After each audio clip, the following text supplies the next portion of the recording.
What's the best Batman movie? Maybe you say The Dark Knight is the best, or The Dark Knight Rises, or even maybe the Lego Batman, but I say no way. The Batman 2022 movie is by far the best and most entertaining movie, even when it's 3 hours long.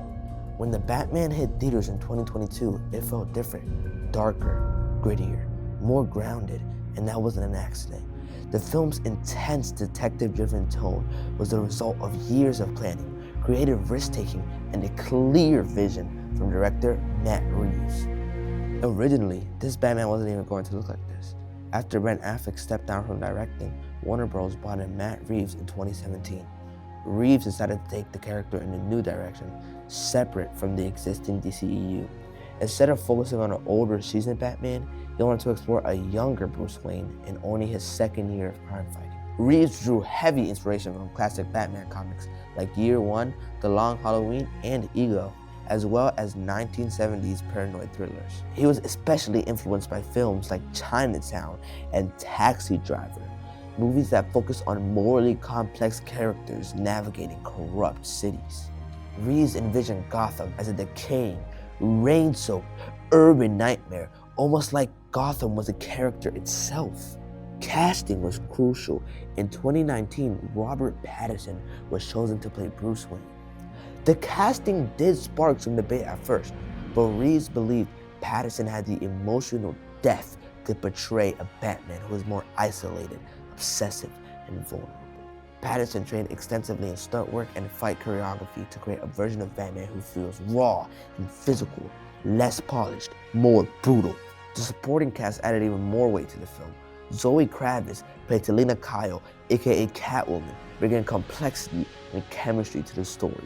Paul Dano portrayed a terrifyingly grounded version of the Riddler, inspired by real-world serial criminals rather than some cartoonish, villain Riddler. Colin Farrell disappeared under heavy prosthetics as Penguin, while Jeffrey Wright stepped into the role of James Gordon.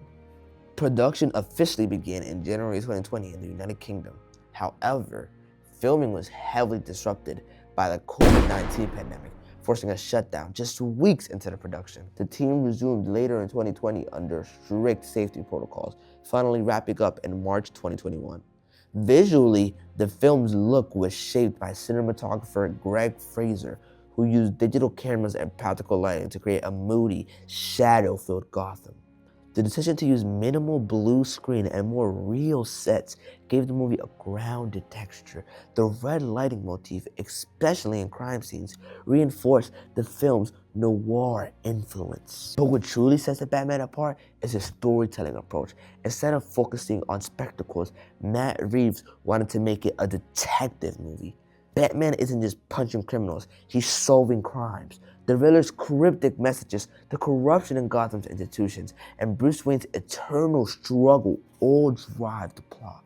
And what was the result of that? A 3-hour superhero film that feels intimate, psychological, and immersive.